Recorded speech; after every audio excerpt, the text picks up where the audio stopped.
Walaupun terkadang mereka memiliki penampilan, dohirnya sebagaimana dohirnya orang yang mengamalkan sunnah, tapi ternyata isi di dalam kepalanya dan apa yang tertera di hatinya tidak menggambarkan barokahnya ilmu yang dia pelajari.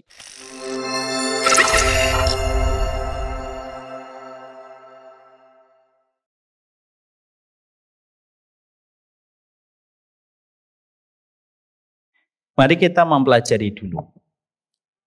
Saya ingin menyampaikan kepada kita untuk membangun kesadaran kita bahwasanya keterkaitan kita dengan ilmu itu merupakan keterkaitan yang sangat kuat sekali. Karena pada dasarnya kehidupan akhirat kita itu tidak akan pernah dipisahkan bagaimana kaitannya dengan ilmu yang kita pelajari dan kita amalkan pada kehidupan. Bapak Ibu tentunya harus paham, tidak ada doa yang paling kita minta kepada Allah di dalam keseharian yang kita jalani, kecuali adalah kita itu senantiasa memohon kepada Allah dan berdoa semoga kita itu mendapatkan ilmu yang benar, mendapatkan petunjuk yang lurus. Dan kita senantiasa memohon kepada Allah dengan ilmu, amal yang kita peroleh, menghindarkan kita dari virusnya Yahudi dan virusnya orang Nasara. Itulah doa yang kita panjatkan setidaknya di dalam satu hari 17 kali. Belum ditambah ketika kita melaksanakan sholat sunnah. Ketika kita mengucapkan ihdinas siratal mustaqim. Siratal ladina an'amta alaihim ghairil maghdubi alaihim waladdallin. Ya Allah, berikanlah kepada kami sebuah jalan yang lurus. Sebuah jalan dari mereka yang diberikan nikmat, yang tidak mendapatkan murka dan tidak mendapatkan ketersesatan. Dan itu sebenarnya merupakan sebuah permohonan. Semoga kita itu mendapatkan ilmu pada perjalanan kehidupan kita. Maka sesungguhnya ketika kita memahami bahwasanya sepenting itu ilmu pada kehidupan kita sebagai seorang muslim, tentunya kita harus paham. Di sisi yang lainnya kita juga harus mengerti bahwasanya ilmu itu merupakan materi integrasi dan investigasi Allah yang pertama. Sebelum Allah itu bertanya kepada kita tentang masalah-masalah ibadah. Selama ini kita tahunya dan apa persepsi yang beredar di masyarakat itu adalah orang itu kalau dihisap pertama kali yang ditanya adalah sholat. Betul, memang ketika kita dihisap itu pertama kali itu adalah masalah sholat. Tapi kita juga harus paham, sebelum Allah nanya tentang sholat, karena sholat itu ibadah makhdoh yang ditanyakan pertama kali kepada kita, maka ternyata sebelum Allah itu nanya tentang sholat kita, Allah itu tanya dulu, ilmu kita itu bagaimana sebelum Allah nanya tentang masalah yang lain. Malik bin Anas, salah satu ulama besar, itu beliau berkata, di dalam salah satu perkataan yang beliau sampaikan, inna hadal ilm lahmuka wa damuka wa anhu tus'alu yaumal qiyamah. Sesungguhnya persoalan ilmu yang kalian dapatkan ketika kalian menjadi muslim, itu merupakan persoalan yang penting. Saking begitu pentingnya ilmu, maka kedudukan ilmu itu sebagaimana kedudukan darah dan daging pada diri kita. Kita kan tahu ya, fisik kita itu yang paling dominan itu ya darah dan daging. Makanya kalau ada orang sakit parah, biasanya kita komen, tinggal tulangnya saja, daging darahnya itu seakan tidak ada. Maka Malik bin Anas itu mengatakan kepada kita, sesungguhnya persoalan ilmu itu sebagaimana persoalan darah dan daging. Wa anhu tus'alu yaumal qiyamah. Dan sesungguhnya kamu itu nanti akan ditanya oleh Allah, bagaimana ilmu kamu, apa yang kamu pelajari, dari siapa kamu mempelajari ilmu itu. Itulah materi integrasi pertamanya Allah sebelum Allah nanya tentang sholat kamu, puasa kamu, sedekah kamu, dan keikhlasan kamu. Untuk memberi arti penegas pada kehidupan kita. Ilmu itu merupakan perkara paling urgen antara kita dengan Allah. Tidaklah kita menjumpai adanya Yahudi dan Nasara sampai mereka diharamkan dari surga. Itu juga kaitannya ketika mereka tidak berkah pada ilmunya. Kita melihat orang Yahudi, kalau kita bisa membedah sebentar. Orang Yahudi itu kenapa mereka itu dimurkai oleh Allah? Mereka punya ilmu, tetapi mereka tidak bisa dan tidak mau beramal dengan ilmunya. Itu yang menjadikan mereka dimurkai oleh Allah. Ilmunya ada, aplikasi pada ilmu tidak pernah hadir. Lalu apa yang menjadi virusnya orang Nasara sampai mereka pun diharumkan dari neraka, padahal banyak orang baik di antara mereka. Karena mereka tidak memiliki ilmu, hanya memiliki amal, tetapi tidak dibimbing dengan petunjuk yang benar.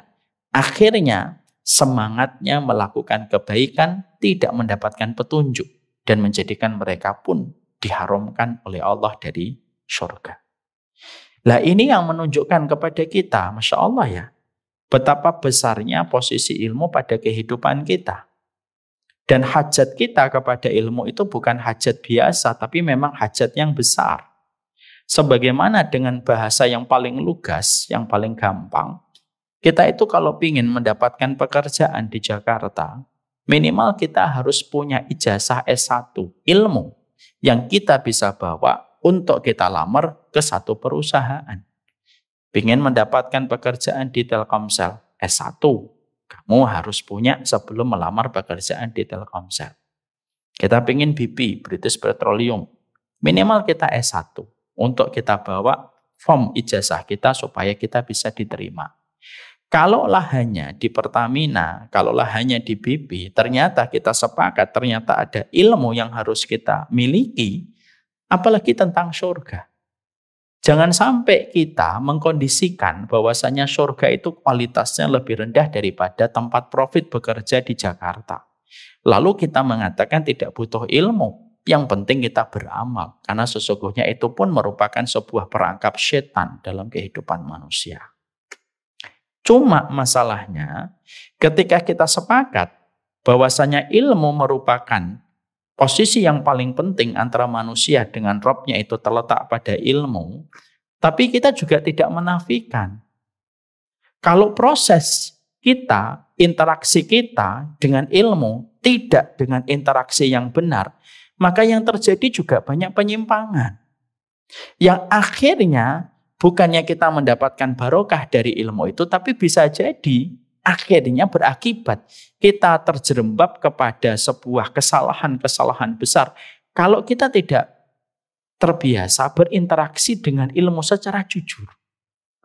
Karena ternyata ilmu itu harus ada harus ada perhatian dari kita bahwasanya ilmu itu harus dikaji secara runut. Bagaimana SOP dari awal, akhlaknya bagaimana, adabnya bagaimana, ilmu itu bagaimana ketika kita berhadapan dengan perbedaan para ulama, bagaimana karakternya, bagaimana menentukan keberkahan ilmu itu, apakah datang kepada kita ataukah tidak, kapan berkahnya ilmu kita hilang dan menguap, itu pun harus kita gali, itu pun harus kita mengerti, supaya betul-betul ketika kita sudah sadar bahwasanya ilmu adalah perkara besar kita di hadapan Allah, kita pun harus menempuh prosedur yang jujur ketika berinteraksi dengan ilmu, dimulai dari anak tangga pertama sampai anak tangga yang terakhir dalam muqaddimah ilmu dan prolog ilmu, sebelum kita membahas tentang ilmu yang menjadi kebutuhan petunjuk kita dalam kehidupan. Hari ini Bapak dan Ibu, kita ini sering sekali mendapatkan berbagai macam kasus yang terjadi bukan di pasar, tapi di majelis ilmu. Sering sekali kasus yang menyesakkan dada kita bukan di tempat preman ketika mereka pesta miras. Tapi justru di majelis-majelis taklim kita sering mendapatkan kasus-kasus terjadi yang seharusnya di tempat majelis ilmu itu harusnya kasus-kasus itu sudah selesai. Tapi justru yang sering kita jumpai banyak kasus yang terjadi di majelis ilmu.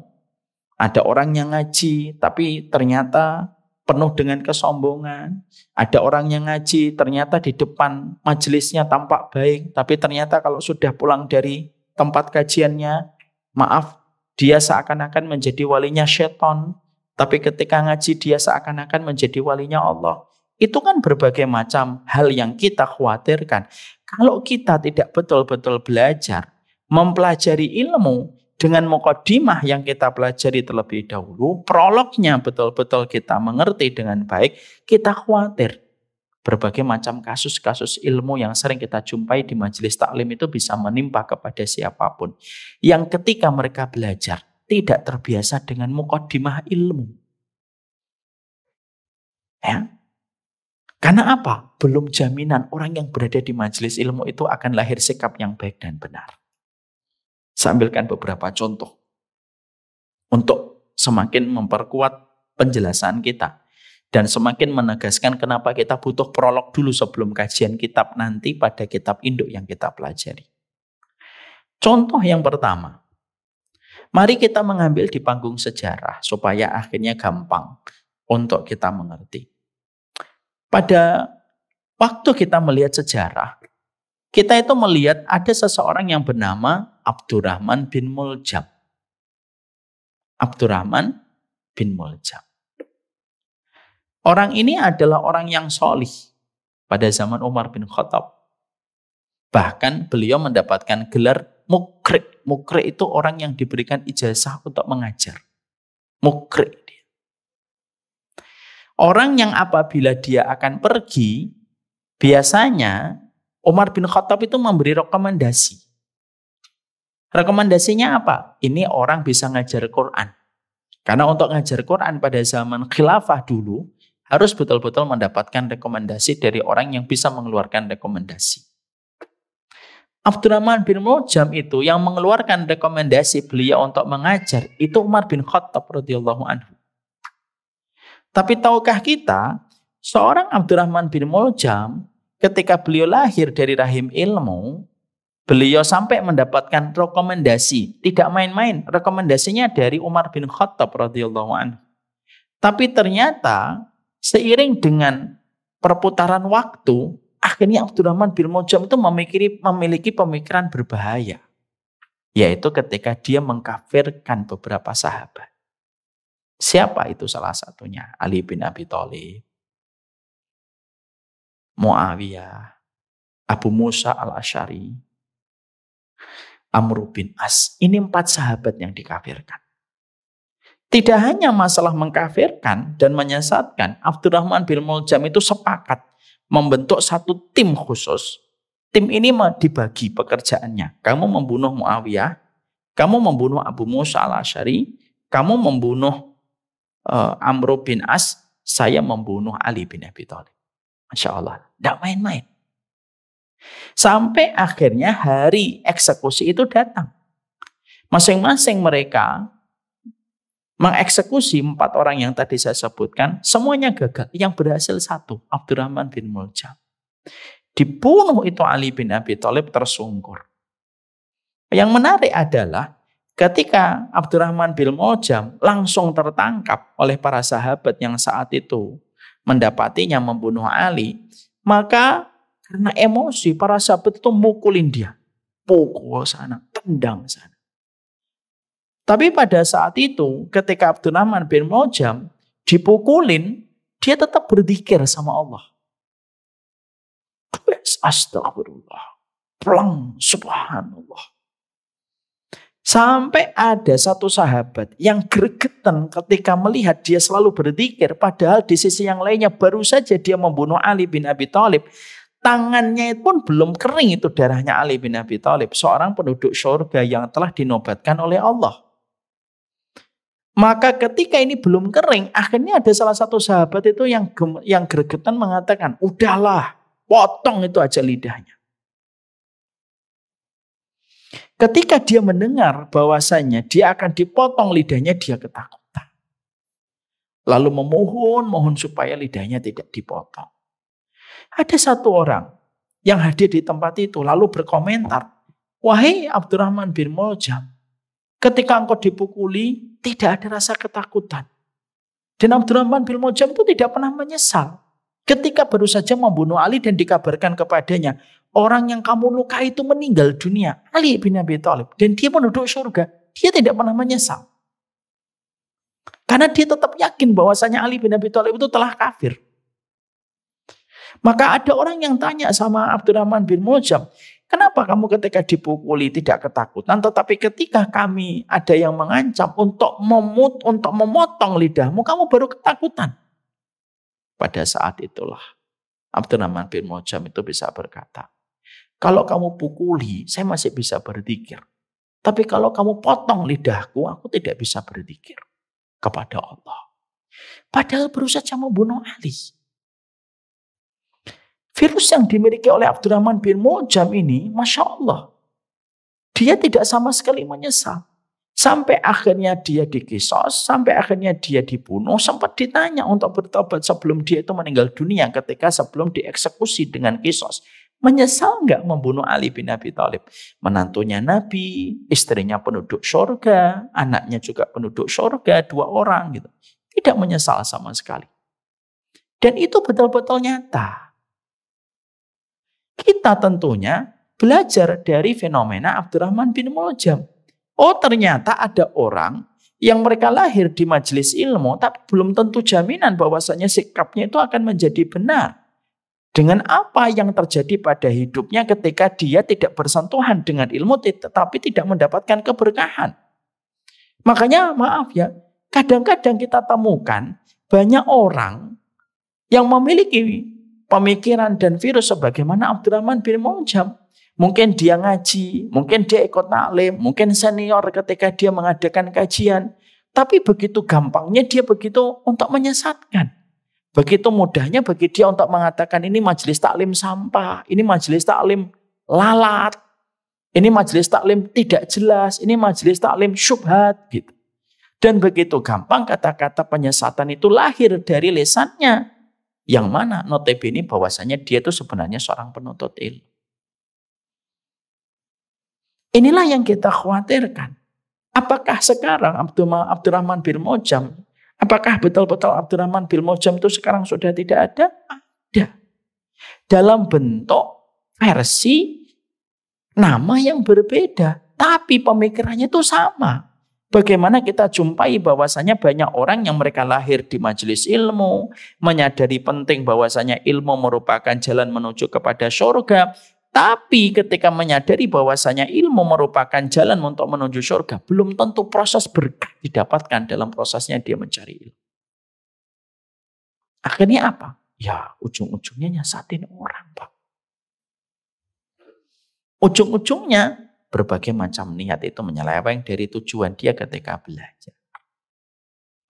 Kita tentunya ketika mendapati fenomena Abdurrahman bin Muljam yang disampaikan di dalam sejarah, lah ini menjadi sebuah faedah kita untuk menjadikan kita merenung. Oh berarti ketika kita belajar itu harus betul-betul yang kita perhatikan prosedurnya, memahami dari muqaddimah dan prolog yang benar, adabnya bagaimana, akhlaknya bagaimana, supaya betul-betul ilmu yang kita peroleh itu berkah pada kehidupan kita dan tidak hanya sekedar memperkaya informasi dan maklumat. Karena Masya Allah ya, saya banyak sekali ngelihat orang-orang semacam ini. Majelis ilmu, ini penuntut ilmu senior Ustaz. Udah lama ngaji. Tapi tutur katanya tidak mencerminkan kalau dia itu seorang penuntut ilmu. Bahkan tidak sedikit yang kita sering jumpai itu apa? Ada orang ngaji, tapi gurunya pun tidak selamat dari lisannya.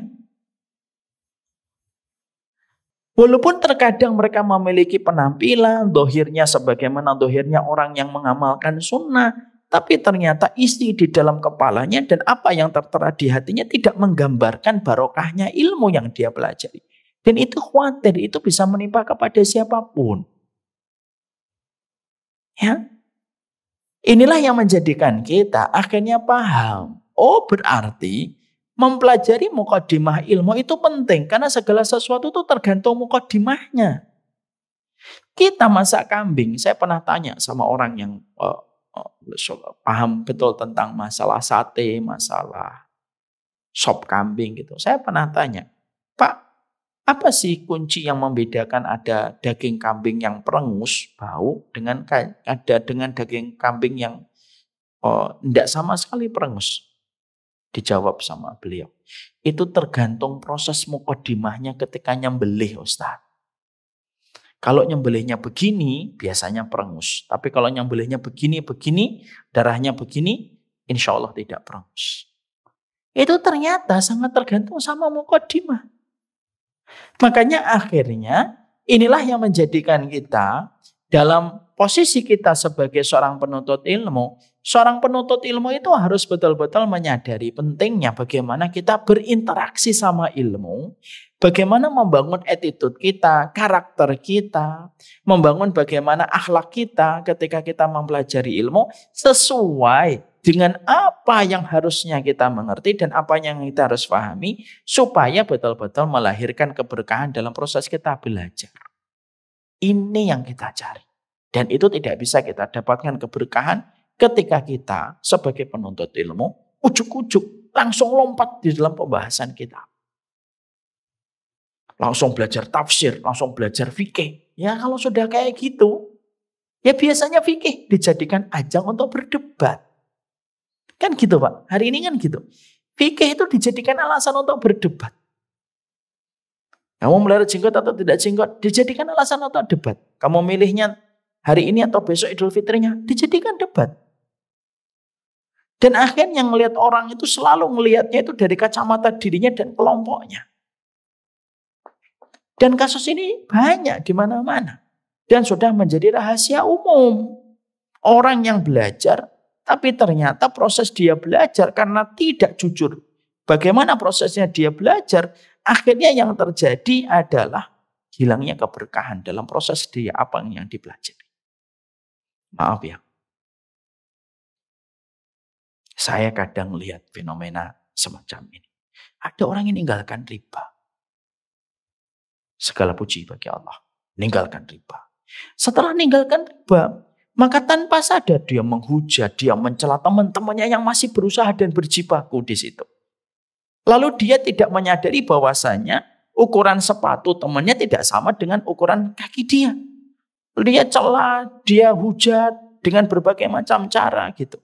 Yang akhirnya dia menodai kehormatan teman-temannya yang mungkin memang pada saat ini belum bisa meninggalkan riba. Karena berbagai macam alasan. Tapi karena dia baru bisa meninggalkan riba, lalu dia mempelajari itu.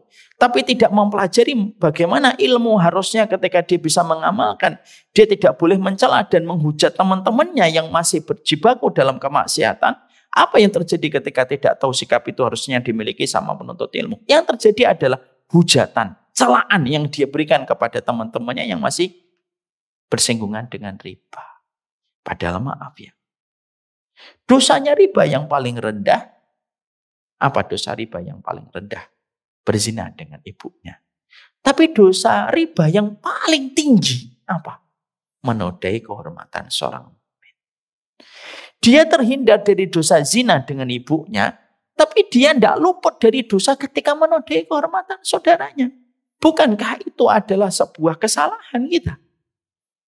Ketika akhirnya kita itu belum tahu, oh sikap penuntut ilmu, salah satunya sikap penuntut ilmu itu apa? Sikap penuntut ilmu, kalau kamu sudah bisa meninggalkan dosa, jangan rendahkan dan jangan remehkan saudaramu yang belum bisa meninggalkan dosa hanya karena kamu mengambil start lebih dulu di dalam meninggalkan dosa. Itu kan salah satu proses akhlak kepada ilmu yang harusnya kita paham. Tapi karena tadi saya sampaikan, banyak orang ketika mereka itu belajar ilmu, tidak betul-betul memperhatikan aspek-aspek penting di dalam prolog dia mengenali ilmu. Maka hal-hal semacam ini terjadi. Lahirlah fenomena Abdurrahman bin Muljam hari ini yang mengakibatkan banyak orang itu seiring dengan ilmu yang dipelajari. Seiring begitu banyak yang dia sesatkan. Kan sedih Pak. Ya. Jadi kalau orang meninggalkan zina, tapi ujungnya juga mencela orang lain. Dosa zina yang dia tinggalkan itu lebih kecil daripada dosa dia menodai kehormatan orang. Oh ini bukan berarti zina ringan loh ya. Wah zina ternyata ringan. Dibandingkan saya menodai kehormatan orang, lebih baik saya zina. Enggak juga. Saya khawatir ini kalau disalahpahami.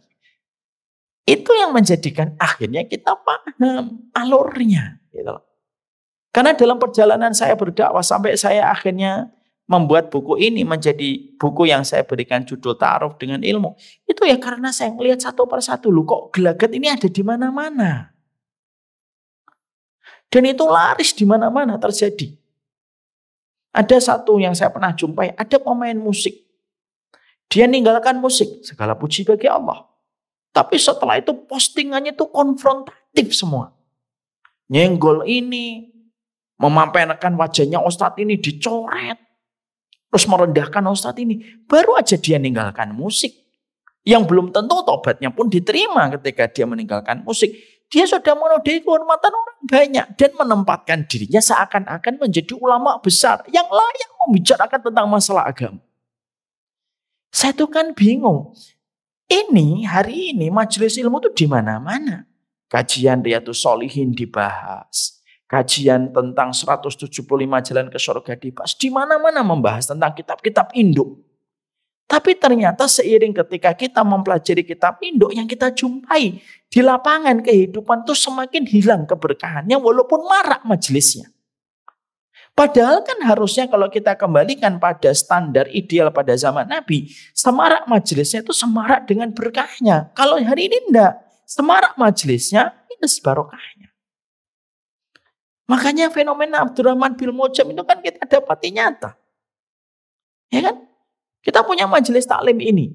Harus siap itu mendapatkan komen. Komennya bukan orang kafir, malah justru komennya itu dari orang-orang yang sama ngaji. Wah, majelis taklim ini tuh nggak jelas. Nemplok sana, nemplok sini. Ini majelis taklim lalat. Dan akhirnya apa? Justru jadi masalah yang tidak ada habisnya. Ya kan? Saya masih ingat sekali dulu ketika kajian di tempatnya Bu Monik. Wah, kajian di tempatnya Bu Monik dulu. Masya Allah. Diomongin macam-macam dari orang. Padahal yang mengadakan kajian juga Bu Monik sendiri. Nggak ngerepotin orang. Makanya fenomena ini terus ada.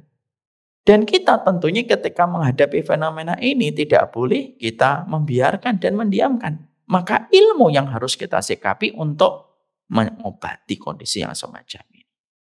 Ini baru salah satu contoh. Yang kedua, mari kita ingat kepada perkataan Imam Ibnu Qayyim. Imam Ibnu Qayyim itu Pak dalam kitabnya dalam kitabnya Madarijus Salikin. Imam Ibnu Qayyim itu di dalam kitab Madarijus Salikin itu menyampaikan kepada kita. Beliau itu menyampaikan satu prediksi. Berangkat dari kenyataan yang terjadi di masyarakat. Beliau itu mengatakan begini. Di antara karakter penuntut ilmu, itu ada yang mereka itu karakternya sebagaimana karakter babi. Wa minan nasi min tab'ihi tab'a khinzir. Ada di antara manusia itu karakternya itu kayak karakter babi. Kata Imam Ibnu Qayyim. Karakter babi itu gimana? Kata Imam Ibnu Qayyim, karakter babi itu kalau dia melihat makanan-makanan yang baik, sayur-sayuran, buah-buahan yang segar, babi itu nggak mau makan. Itu kan babi begitu. Tapi kalau babi itu melihat, kalau babi itu menjumpai ada orang muntah atau mengeluarkan kotoran, biasanya babi itu langsung melahap isi muntahan dan isi kotorannya. Maka dikatakan oleh Imam Ibnu Qayyim, lo ada penuntut ilmu itu karakternya kayak karakter babi. Ketika dia mendapati seseorang melakukan kebaikan, melakukan sesuatu yang bagus, maka dia tidak pernah mau mengambilnya, tidak mau menyebutkannya, tidak mau menyimpannya, tidak mau menyebarkan ke orang lain. Tapi giliran orang itu melakukan satu aja kesalahan, langsung kesalahan itu diambil, disebarkan, di-sharing kemana-mana kesalahan itu. Padahal di saat yang sama sebelumnya orang itu banyak melakukan kebaikan, tetapi sama sekali kebaikan itu tidak disebutkan. Insya Allah. Lah, Imam Ibnu Qayyim dalam kitabnya Madarijus Salikin itu mengomentari Pak. Dan ini sudah ratusan tahun yang lalu. Beliau mengomentari bahwasanya ada penuntut ilmu yang secara sadar atau tidak sadar karakternya itu kayak babi. Kalau dia mendapati seseorang yang dia tidak suka melakukan kebaikan, dia tidak pedulikan. Tapi giliran orang yang tidak dia suka melakukan kesalahan, senangnya luar biasa. Dia langsung mengambilnya, memfotonya, memvideokannya, menyebarkan kepada banyak orang. Dan itu nyata hari ini. Kita kalau mau bertanya, nyata atau tidak nyata? Nyata. Wong pada zaman Imam Ibnu Qayyim itu tahun 600-an aja sudah banyak, apalagi hari ini 1400 Hijriahnya. Dan inilah yang semakin kita khawatirkan. Makanya akhirnya dari berbagai macam alasan-alasan itulah yang menjadikan kita semakin paham, itulah yang semakin menjadikan kita mengerti. Ilmu itu penting, tapi berinteraksi dengan ilmu secara jujur itu lebih penting daripada ilmunya. Kalaulah ilmu itu hanya menyebabkan kita terjerembab kepada dosa dan maksiat tanpa kita sadari, dan biasanya orang kalau melakukan dosa itu kalau di antara majelis ilmu biasanya akan mencari pembenaran. Kenapa kamu hujat Ustadz Fulan itu? Dia akan mencari pembenaran, Pak, supaya apa yang dilakukan itu tampak benar dengan dalil ataupun dengan dalih. Maka itu yang akan menjadi masalah besar pada kehidupan kita. Makanya ini yang akhirnya menjadikan kami, saya secara khusus, semua majelis taklim, hari ini kalau mau belajar kitab sama saya, kalau baru mulai, selalu saya sampaikan, kita belajar muqaddimah dulu dengan ilmu. Kenapa? Kita supaya satu frekuensi dulu. Supaya tidak lagi terjadi hal-hal yang pernah membuat kita sesak, itu tidak terjadi. Supaya orang itu betul-betul selamat. Kan kasihan, di balik hijabnya yang panjang, ada tutur kata yang sangat menyakiti orang. Di balik penampilan sunnahnya, ada pemikiran yang sukudon dan sering berprasangka yang negatif sama orang. Itu kan sangat disayangkan. Apa yang diambil dari ilmu tidak sebesar dosa yang didapatkan ketika mereka itu melakukan perkara itu. Dan ironisnya, orang semacam itu tidak pernah merasa bersalah.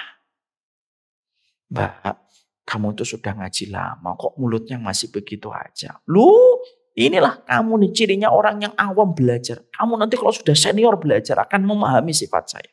Tuh. Dia tidak akan pernah merasa berkurang. Kayak Abdurrahman bin Muljam. Abdurrahman bin Muljam tuh ditanya last minute sebelum dia dieksekusi. Kamu nyesel nggak membunuh Ali bin Abi Thalib? Enggak.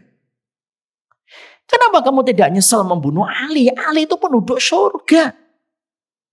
Ini orang yang dicintai oleh Allah. Orang itu ada yang mengingatkan kepadanya. Ali bin Abi Thalib itu, Pak, pada waktu perang Khaybar, ketika ngepung, apa itu miliknya Khaybar, miliknya orang Yahudi. Nabi yang mengabarkan, kamu adalah orang yang dicintai Allah. Yang ngomong Nabi. Ketika Abdurrahman bin Muljam diingatkan semua keutamaan yang dimiliki oleh Ali bin Abi Thalib, dia tetap mengatakan, saya tidak sama sekali menyesal membunuh Ali. Sampai akhirnya dia dikisos dan dibunuh. Hari ini pun sama, Pak. Di balik hijab yang panjang, di balik penampilan sunnah yang luar biasa, ternyata tidak ada penyesalan ketika orang itu terkadang sombong, meremehkan orang, menodai kehormatan orang, gampang berkomentar terhadap fulan begini, gampang sekali menjatuhkan kehormatan orang. Dan itu yang ironis. Ketika dilakukan sama orang yang harusnya dia menjadi contoh dalam kebaikan akhlak ketika dia sudah lama belajar. Tapi justru sebaliknya yang kita peroleh. Ini yang kita khawatirkan. Anda tidak mau ini terjadi sama kita dalam proses kita belajar. Ya. Hati-hati wajib. Tapi kehati-hatian itu bukan berarti akhirnya kita menodai kehormatan orang. Lah karena pentingnya tentang masalah itulah yang menjadikan kita akhirnya ingin sekali. Kita akan belajar kitab. Kita akan belajar kitab. Kitabnya sudah saya pilihkan. Tapi sebelum kita mempelajari kitab itu, kita belajar dulu tentang ta'aruf kita sama ilmu. Supaya apa yang pernah menimpa kepada Abdurrahman bin Muljam, kepada sifat babi yang diceritakan oleh Imam Ibnu Qayyim dalam kitabnya Madarijus Salikin, tidak terulang dan tidak terjadi kepada kita sebagai penuntut ilmu. Akhlak kita harus betul-betul sesuai dengan apa yang dijelaskan oleh orang. Belum lagi, Pak. Fenomena ketika kita mendapatkan penyimpangan-penyimpangan yang lainnya itu apa? Yaitu penyimpangan ketika orang sombong dan jumawa dengan ilmunya. Ini sudah parah ini kalau sudah jumawa di balik gamisnya. jumawa dengan jenggotnya, jumawa dengan iktikafnya. Nah, itu menjadi lebih berbahaya lagi. Lah itulah yang akhirnya menjadikan kita paham betul. Ini loh yang akhirnya menjadikan kita memahami betul tentang prolog, bagaimana keilmuan yang harus kita kaji. Nanti kita akan mempelajari berbagai macam hal yang ada di dalam pembahasan ini. Dan itu merupakan mukaddimah kita yang pertama. Bahwasanya ternyata betapa berbahayanya kalau kita sudah berkomitmen untuk belajar, tapi ternyata ketika kita berkomitmen untuk belajar, tidak disertai dengan proses berinteraksi dengan jujur pada ilmu yang kita kaji dan kita pelajari.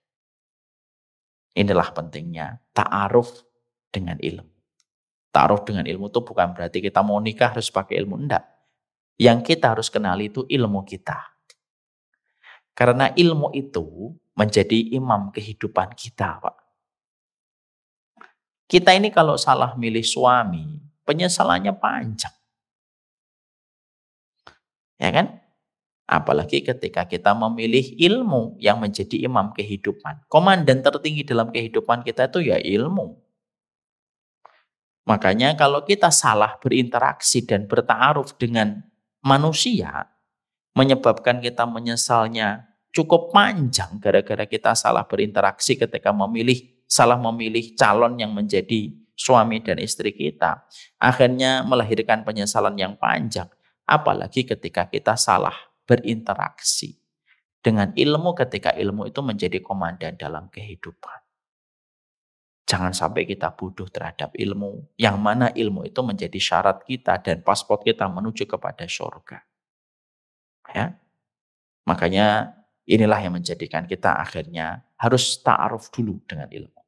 Kalau kita sudah berta'aruf dengan ilmu, kita tahu akhlaknya, kita mulai mengamalkan sedikit demi sedikit akhlak kita, interaksi kita, muamalah kita terhadap ilmu dengan cara yang benar, baru kajian-kajian nanti kita bahas sesuai dengan kitab induk yang akan menjadi proses pembelajaran kita. Ayolah, mari kita memiliki proses yang benar di dalam proses kita belajar. Ya. Setelah memahami itu menjadi sebuah mukaddimah, nah kita teruskan. Kita tentunya harus paham bahwasanya proses keilmuan itu merupakan hal yang penting pada kehidupan kita. Ya. Karena sesungguhnya kehidupan kita tidak pernah dilepaskan dari ilmu. Orang yang paling baik itu adalah orang yang mempelajari ilmu. Sebelum kita membahas panjang lebar, bab yang pertama hari ini yang kita harus mengerti itu adalah ilmu itu apa sih yang menjadi definisinya. Supaya kita paham artinya ilmu itu apa, supaya kita mengerti tentang bagaimana seharusnya yang kita pahami tentang ilmu. Dari tadi kita ngomong ilmu. Sekarang pengertian ilmu itu apa? Maka para ulama lalu menerangkan kepada kita, pengertian ilmu itu adalah ma qalallah wa qala Rasul. Yang dinamakan dengan ilmu itu adalah apa yang dikatakan Allah dan apa yang dikatakan Rasul. Itulah yang disebut dengan ilmu. Jadi kalau Bapak Ibu membaca ayat, membaca hadis tentang keutamaan mencari ilmu, itu tidak semua ilmu, Pak. Tapi hanyalah ilmu yang berkaitan pada perkataan Allah dan perkataan Rasul. Ma qalallah wa qala Rasul. Orang yang belajar arsitek, dia belajar ilmu. Tapi tidak sebesar keutamaan ilmu ketika membahas langsung tentang ilmunya Allah dan perkataan Rasul. Ya, makanya kalau ada yang mengatakan sesungguhnya mencari ilmu itu jalan ke surga. Pikiran kita harus benar dulu mindsetnya. Ilmu yang dimaksudkan hadis itu bukan sembarang ilmu, tapi ilmu yang menuju kepada kehidupan akhirat. Dari perkataan Allah dan perkataan Rasul. Ada yang mungkin bertanya, Ustadz, kalau ada orang belajar ilmu arsitektur, apakah dia tidak dapat pahala? Maka ini ada beberapa kondisi jawabannya. Kalau ada orang, dia belajar arsitektur, niatnya hanya untuk mendapatkan pekerjaan dan tidak ada sama sekali di dalam hatinya dan pikirannya niat untuk mengkontribusikan ilmu arsitektur yang nanti dipelajari selama 4 tahun untuk bisa membantu Islam, maka dia tidak dapat apa-apa. Kalau niatnya hanya untuk bekerja. Masya Allah, memang gitu. Ya. Bahkan hati-hati loh. Kita sudah sering diingatkan oleh Rasulullah. Man ta'allamal ilma yubtagha bihi wajhullah la yata'allamuhu illa liyusiba arada minad dunya lam yari rahiyatal jannah. Siapapun yang mencari ilmu yang niatnya untuk Allah, lalu dia niatkan untuk mencari hanya untuk kesenangan dunia. Niatnya ilmu itu hanya untuk mendapatkan keping dari dunia, kata Rasulullah. Dia tidak akan mencium baunya surga. Makanya maaf ya, kalau ibu-ibu dan bapak, kalau nyekolahkan anak, harus ditanam akidahnya. Saya ini kalau nyekolahkan anak, kadang-kadang saya bisikin di anak saya. Nah, kamu nyari ilmu supaya kenal Allah, kenal Rasul. Masalah kamu nanti, rezekimu Allah yang ngatur. Tapi jangan pernah kamu punya pikiran kalau kamu sekolah itu supaya nanti bisa kerja. Jangan. Jadi kalau kita bertanya, karena ilmu tadi definisinya tidak sembarangan ilmu, tetapi ilmu yang dimaksudkan adalah perkataan Allah dan perkataan Rasul, maka kalau ada orang belajar ilmu dunia, maka bagaimana? Kalau dia memang niat dari awalnya sampai akhirnya dia niat belajar itu hanya untuk mendapatkan pekerjaan, ya tidak dapat apa-apa. Tapi kalau ada orang yang belajar arsitektur, tapi kita selaku orang tua ataupun dirinya menempatkan, saya belajar arsitektur supaya nanti saya bisa membantu agama Allah, saya bisa membantu proyek dakwah, dan selebihnya saya bisa mencukupi kebutuhan keluarga saya, dia mendapatkan keutamaan pahala. Cuma keutamaan pahala itu tidak sebanding dengan keutamaan mereka yang belajar tentang perkataan Allah dan Rasul. Ini yang kita harus paham. Tapi maaf ya ibu-ibu dan bapak, ini bukan berarti nanti ketika kita punya anak, kita langsung semuanya anak kita harus menjadi dai dan ustadz. Enggak juga. Silakan anak kita belajar ekonomi, anak kita belajar tentang bahasa, sastra, HI, hubungan internasional, silakan. Tapi yang paling penting adalah kita kondisikan bagaimana di pikirannya itu apa. Kalau nanti sudah mendapatkan ilmunya, ijazahnya sudah kamu peroleh, keahliannya sudah kamu dapatkan, pastikan kamu berniat untuk membantu proyek-proyek agama Allah. Ini, Masya Allah, ini kalau akidah ini dimiliki oleh setiap orang tua ketika menyekolahkan anak yakin tidak ada orang pintar kecuali pasti ada kaitannya dengan agama Allah. Nah sekarang kan karena ini nggak disampaikan. Akhirnya apa? Dakwah itu terkadang kehilangan SDM. Karena apa? Karena setiap orang pintar ujung-ujungnya hanya untuk kantor. Lalu tidak tersisa untuk agama Allah. Dan biasanya baru sadar ketika pensiun. Baru ketika pensiun, apa yang bisa saya berikan? Maka kalau itu terjadi ke kita, setidaknya jangan lagi terjadi untuk anak-anak kita. Makanya akhirnya pembahasan bab pertama yang kita harus paham, yang kita harus sepakati dulu itu ilmu itu apa sih? Dan itu yang tadi dikatakan para ulama. Makanya akhirnya, kalaupun akhirnya kita mendapati anak kita belajar umum, silakan, jangan dilarang. Kalau memang rezeki amal anak kita itu di situ, rezeki ilmu anak kita ada di situ. Karena maaf ya, tidak setiap anak itu mereka punya rezeki untuk menghafal Al-Quran. Kita harus jujur itu. Kadang-kadang rezeki anak kita itu di IT. Tidak apa-apa, silakan belajar IT. Tapi harus kita suntik itu di pikirannya bahwasanya kalau kamu nanti belajar IT, kamu harus punya niat. IT yang kamu pelajari berkontribusi untuk agama. Kalau setiap orang tua punya tauhid ketika mereka mendidik anak, saya yakin sumber daya manusianya agama Allah itu tidak akan habis. Tapi karena kita hari ini head to headnya dengan materialisme, ditambah lagi dengan kondisi orang tua yang tidak paham tentang tauhid dalam pendidikan anak. Anak itu tidak ngerti, oh saya sekolah dapat ijazah nanti ngelamar kerja. Yang menang selalu materialismenya yang menang. Sumber daya manusia materialisme tidak pernah habis. Karena apa? Diproduksi setiap tahun itu ribuan. Tapi agama Allah itu sering kehabisan. Kenapa? Karena tidak ada tauhid dalam pendidikan.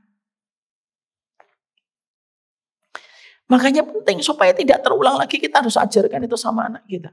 Dan kita kembalikan ke tadi, oh yang namanya ilmu itu apa yang dikatakan Allah dan Rasul. Tapi ingat ya, kalaupun kita belajar bahwasanya ilmu itu adalah perkataan Allah dan perkataan Rasul, kita juga harus paham. Niat mencarinya pun harus ikhlas karena Allah. Kalau tidak, orang yang masuk neraka pertama kali adalah orang yang mencari ilmu akhirat, tetapi niatnya supaya mendapatkan pujian sebagai orang yang alim. Kenapa sih Madinah ngadain kajian di Syamila? Iyalah supaya nanti kita alim gitu. Nanti biar orang tuh komen sama kita itu hormat. Kita ini muridnya Ustadz OM. Misalkan. Itu pun nanti terseleksi lagi. Ustadz OM-nya juga masih nanti akan mendapatkan ujian dari Allah. Kamu dulu belajar dakwah itu kamu apa? Supaya kamu dihormati jadi Ustadz dan jadi guru. Makanya maaf ya Pak. Dipanggil Ustadz itu berat. Panggil Ustadz itu berat. Walaupun sekarang itu apapun bisa menjadikan orang dipanggil Ustadz. Buat konten 3 kali 4 kali sudah dipanggil Ustadz. Tapi memang berat. Tapi itulah yang menjadikan kita akhirnya memahami itu. Makanya dengan kita memahami ini, kita bahas bab yang pertama. Jadi kita tadi mukadimah sudah, langsung ke bab yang pertama. Jadi akhirnya di bab yang pertama yang kita pertegas dulu adalah inilah ilmu. Jadi kalau saya belajar di sini di komunitas kami belajar ini apakah kami belajar ilmu? Iya, kalau yang kamu pelajari adalah kitabullah dan sunnah, perkataan Allah dan perkataan Rasul, maka belajar ilmu kamu di sini. Dan itulah yang kita harus yakin dulu. Oh, kenapa saya belajar ilmu? Oh, apa itu definisi ilmu? Supaya akhirnya tidak sampai kita menjadi bingung dengan apa yang kita pelajari. Manusia dalam pusaran ilmu terbagi menjadi 4 orang, kata para ulama. Ada orang yang tahu, dirinya tahu, lalu dia mengajarkan kepada orang lain supaya tahu. Ini kelompok yang mulia. Ada kelompok yang kedua. Orang yang tahu, tapi tidak sadar kalau dirinya tahu. Akhirnya dia tidak mengajarkan untuk orang dan ilmunya hanya bermanfaat untuk dirinya. Ada yang ketiga. Ada orang yang tidak tahu dan merasa tidak tahu atau bodoh dan dia belajar. Semua 3-tiganya baik. Yang parah itu apa? Yang keempat. Dia tidak tahu atau bodoh, tapi merasa tahu. Dan dia justru mendakwahkan dan mengajarkan ketidaktahuannya. Ini yang paling parah. Jadi akhirnya salah satu di antara orang yang dipanggil ilmu itu yang 1, 2, 3, Pak. Jadi ada orang yang dipanggil ilmu, ada orang yang tidak dipanggil ilmu. Orang yang dipanggil ilmu, orang yang berilmu dipanggil ilmu. Orang yang berilmu walaupun tidak sadar dirinya berilmu, dia dipanggil ilmu. Orang yang merasa bodoh, dia dipanggil ilmu selama dia menyadari kalau dirinya bodoh. Yang paling parah, yang paling banyak dan paling mendominasi mayoritas manusia ketika hidup di muka bumi ini apa? Yang keempat, yang tidak pernah dipanggil ilmu. Orang yang bodoh, tapi tidak sadar dirinya bodoh tentang Allah dan Rasulnya, tapi merasa sok tahu terhadap Allah dan Rasulnya. Ini yang paling bahaya, Pak. Makanya kalau berdebat sama orang yang keempat ini jangan dilayani. Itu kayak nguras air lautan, Pak. Habis tidak pegel, iya. Jadi ada orang yang tidak perlu kita layani debat. Satu, orang yang fanatik buta. Oh, yang kedua, orang yang bodoh terhadap agama, tapi sok tahu. Udah gak usah dilayanin, Pak. Kenapa? Letih kita, lelah kita. Lebih baik malah bercengkrama sama keluarga kita, lebih jelas manfaatnya. Dan itu yang menjadikan kita paham. Makanya akhirnya dikatakan oleh Khalil bin Ahmad, ulama besar itu, kalau kamu bisa, jadi yang pertama. Kalau memang tidak bisa, ya minimal kedua. Kalau tidak bisa lagi, ya minimnya itu yang ketiga. Makanya selama kita itu masih bodoh, kita itu mau belajar. Dan tidak ada perkara yang paling menyelamatkan kita pada kehidupan ini kecuali ilmu kita. Karena ilmu yang akan menjadikan kita tahu bertindak dan tahu bersikap. Bapak misalkan, bangun tengah malam ketika Anda bisa tidur. Coba kalau nggak ngerti ilmunya, tersiksa Bapak. Benar demi Allah. Bangun tengah malam, bingung. Melihat cecok gitu. Bayin ini. Karena dia tidak tahu sunnah untuk bangun tahajud dan khulwah dengan Allah. Bingung dia. Orang ketika marah, tidak punya ilmu Pak. Bingung Pak dia. Istri saya gini amat gini. Tapi ketika datang ilmu, akhirnya kita punya pilihan. Oh malam saya bangun, oh saya nggak bisa tidur. Minimal wudhu. Kalau memang males, minimal witir 1 rakaat. Jadi akhirnya kita itu mengerti betul bahwasanya sikap untuk merasa bodoh dan sadar kalau diri bodoh itu membawa kebaikan. Makanya yang harus dimiliki kalau kita belajar pada perkataan Khalil bin Ahmad, yang kita harus tegasi pada pertemuan pertama ini itu apa? Teruslah merasa bodoh. Karena ketika engkau merasa bodoh, 1, kamu akan menghargai ilmu. 2, kamu tidak akan sibuk mendebat orang. Kenapa sih hari ini debat itu di Instagram? Kalau Instagram masih relatif lah. Facebook yang biasanya. Luar biasa itu. Debat sini, debat situ sama di WhatsApp. Orang itu biasanya, kata Imam Syafi'i, sukanya berdebat itu. Padahal dia belajar ilmu. Itu kenapa? Karena dia tidak menempatkan dirinya pada fase bahwasanya dia sadar kalau dirinya itu bodoh. Makanya merasa bodoh itu mahal Pak. Kenapa? Hari ini orang rebutan merasa pinter.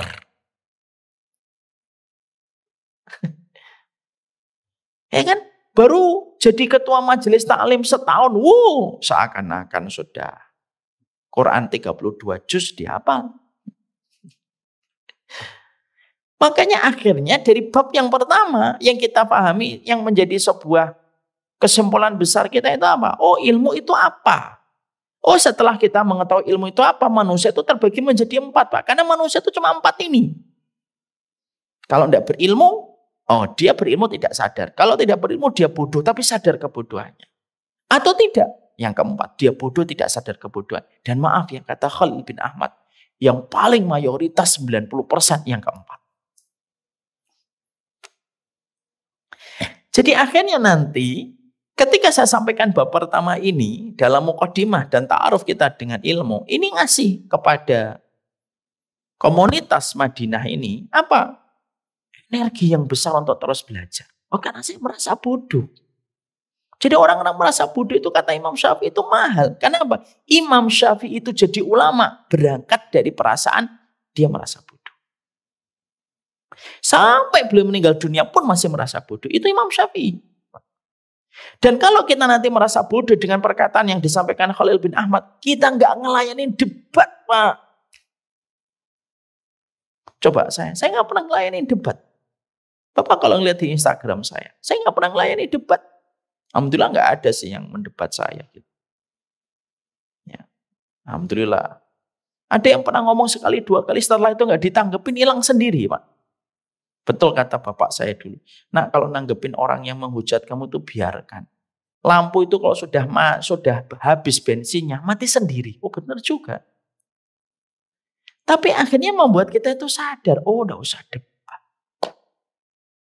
Jadi indah kita. Ini baru bab 1, itu ternyata sudah membuat kepada kita mindset yang bagus banget itu. Kenapa kok teman saya debat di mana-mana Ustaz? Karena mungkin dia merasa berilmu. Kalau kita tenang, tidak usah ditanggepin. Kenapa? Karena saya bodoh. Saya fokus sama pekerjaan saya. Membebaskan kebodohan saya di hadapan Allah. Paham sikap ini dalam majelis ilmu? Tuh, dari bab 1 aja sudah lahir sebuah hal yang luar biasa. Sini aja nomor bab 1 dari definisi aja. Dan pembagian orang menurut Khalil bin Ahmad itu saja sudah melahirkan sebuah culture, sudah karakternya penuntut ilmu. Karena karakter itu penting dan salah satu karakter penuntut ilmu itu apa? Merasa bodoh supaya tidak gampang kita mendebat orang. Makanya kan betul ya kata orang barat. If you lose your money, you lose nothing. If you lose your health, you lose something. But if you lose your character, you lose everything. Mau saya terjemahkan bahasa Inggris saya? Enggak usah. Tapi disitulah kita paham. Ini karakter yang dibangun. Orang itu nyari ilmu belum tentu punya karakter ilmu. Nah, itu yang kita bangun dulu sebelum nanti kita mempelajari kitabnya. Paham di sini Bapak-bapak?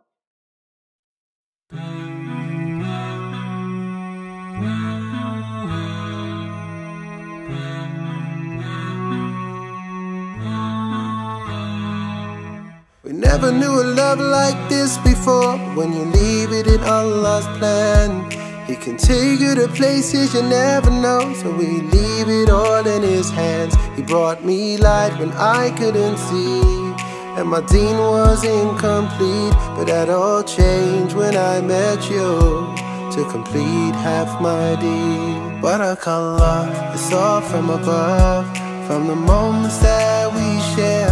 Barakallah, we've come this far, then in Jannah we will share. Barakallah, it's all from above, from the moments that we share. Barakallah, we've come this far, then in Jannah we will share.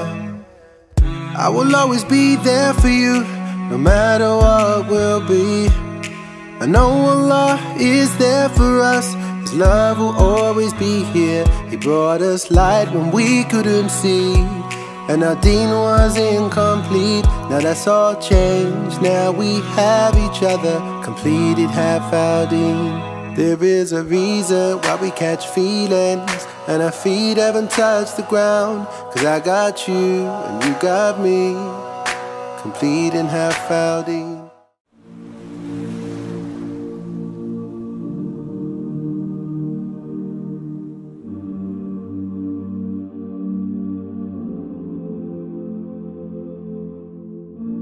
I've been holding for so long, scared I might slip away.